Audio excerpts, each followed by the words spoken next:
Hi friends, welcome back. Good bad ugly రివ్యూలోకి వెళ్లే ముందు ఒక లైక్ ఒక సబ్స్క్రైబ్ వేసేయండి భయ, అలాగా పడి ఉంటుంది. ఈ మూవీ ఆల్రెడీ థియేటర్లో రిలీజ్ అయింది. మరి థియేటర్లో నేనైతే చూడలేకపోయినా, మరి హిట్టా ఫట్టా తెలియదు. ఇప్పుడైతే నెట్ఫ్లిక్స్ లో స్ట్రీమింగ్ వచ్చింది. మీరు ఒకవేళ థియేటర్లో చూసుంటే మీకు ఎలా అనిపించింది కింద కామెంట్ చేయండి. ఒకవేళ ఓటీటీ కోసం వెయిట్ చేస్తున్నామంటే ఫస్ట్ మన రివ్యూ అయితే చూడండి.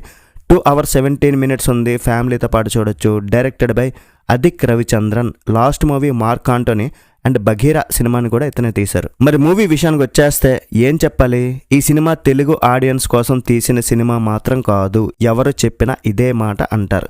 గుడ్ బ్యాడ్ అగ్లీ తమిళ్ ఆడియన్స్కి, అజిత్ వీరాభిమానులకి ఈ సినిమా గుడ్, మరి మిగతా వాళ్ళకి బ్యాడ్ అగ్లీ ఇలాంటి వర్డ్స్ యూజ్ చేయడం తప్పులేదు. నాకైతే మూవీ నచ్చలేదు భయ్య. మరి దేనికోసమైనా చూడొచ్చా అనే ఒక క్వశ్చన్ వేస్తే మాత్రం అజిత్ గారి vintage look, stylish action sequences కోసం, హీరో చెప్పే ఒక 2 డైలాగులు, హీరోకి ఇచ్చే ఎలివేషన్లు, ఎక్స్ట్రా బిల్డప్ కోసం, వాటి కోసం చూడాలి. అజిత్ గారిని తల అంటారు. సో మరి తల అంటే ఎంఎస్ ధోని ఫ్యాన్స్ ఎక్కువ ఫీల్ అవ్వద్దు. అక్కడ సినిమా, ఇక్కడ క్రికెట్. అజిత్ గారి ఫ్యాన్స్ని సాటిస్ఫై చేసేద్దాం, ఫ్యాన్స్ సాటిస్ఫై అయితే చాలు అనుకునే రేంజ్లో ఈ మూవీ ఉంది. ఫ్యాన్స్ చేత, ఫ్యాన్స్ కొరకు తీసిన ఫ్యాన్ మేడ్ మూవీ ఇది. కొటేషన్ బాగుంది కదా, దొబ్బేసాను అనుకోండి. సబ్జెక్టు లేదు, ఆబ్జెక్టు లేదు, శుష్క ప్రియాలు, శూన్య హస్తాలు, అంత వాటిదే డబ్బా, బబ్రాజమానం భజగోవిందం. ఇంతకు మించి ఏమీ లేదు.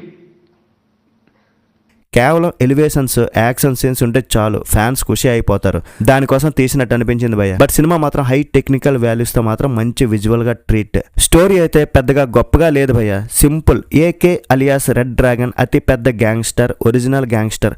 మళ్ళీ పవన్ కళ్యాణ్ గారి ఫ్యాన్స్ ఫీల్ అయిపోకండి. అతని వైఫ్ అలియాస్ త్రిష గారు, నువ్వు అదంతా వదిలేసి మొత్తం నాతోనే ఉండు, అవన్నీ మనకు వద్దని చెప్తుంది. తర్వాత తన కొడుకు ఒక ప్రాబ్లం వస్తుంది. సో భార్య కోరిక మేరకు ఆ సామ్రాజ్యాన్ని వదిలిపెట్టాడా లేదా, మళ్ళీ రెడ్ డ్రాగన్గా మారతాడా లేదా అనేది మూవీలో చూస్తారు. ఇప్పుడు ఫ్లాష్ బ్యాక్లో హీరో పెద్ద డాన్ భయ్య, కానీ ప్రెజెంట్లో మాత్రం నార్మల్ జీవితమే గడుపుతూ ఉంటాడు. తెలుగులో కూడా మనం Samarasimha Reddy first half, Indra first half. కాకపోతే వాళ్ళు ఫ్యాక్షనిస్టులు. ఇందులో ఇలాంటి కాన్సెప్టే తెలుగు, తమిళ్, కన్నడ ఎన్నో సినిమాలు వచ్చాయి ఇదే కాన్సెప్ట్ మీద. భాషా మూవీ కూడా అదే కాన్సెప్ట్ కదా. మళ్ళీ అదే స్టోరీని తీసుకొచ్చి మన ముందు పెడితే ఎలా చూస్తాం భయ్య. హీరో ఎలివేషన్స్ ఉంటాయి, స్టోరీని కూడా డామినేట్ చేసేస్తాయి. స్టోరీలో డెప్త్ లేదు, ఫ్యామిలీ ఎమోషన్స్ లేవు, ట్విస్ట్లు ఉండవు, టర్న్స్ ఉండవు. తన ఫ్యామిలీ కోసం హీరో ఏం చేస్తాడు, ఇదే స్టోరీ. పర్ఫార్మెన్స్ విషయానికి వచ్చేస్తే తల అజిత్ గారు ఇలాంటి రోల్స్ అతనికి నల్లేరుపై నడక. తన వైఫ్గా త్రిష పర్లేదు, కానీ 18 ఏళ్ల కుర్రాడికి అమ్మగా సెట్ అవ్వలేదేమో అనిపించింది. అజిత్ కొడుగ్గా ఈ మధ్యనే నేను టుక్ టుక్ సినిమా చూసా. అందులో ఈ కుర్రాడు ఉన్నాడు. ఆ కుర్రాడికి ఫుల్ లెంత్ రోల్ దొరికింది, బాగానే చేశాడు. విలన్గా అర్జున్ దాస్, ఆయన రోల్స్ అయితే బాగున్నాయి. సునీల్ గారికి ఒక మంచి క్యారెక్టర్ దొరికింది. సినిమాలో సిమ్రన్ కూడా ఉంది, కానీ ఆమెలా కనిపించలేదు. ఫైనల్గా మొత్తం చెప్పేసా, మీరే డిసైడ్ చేసుకోండి చూడాలా వద్దని. మరి ఓవరాల్ ఈ సినిమాకి నేను ఇచ్చే రేటింగ్ ఏంటంటే 2.5/5. రివ్యూ నచ్చితే ఒక like, share, subscribe. Next video మళ్ళీ కలుద్దాం. బై బై అండ్ జై హింద్.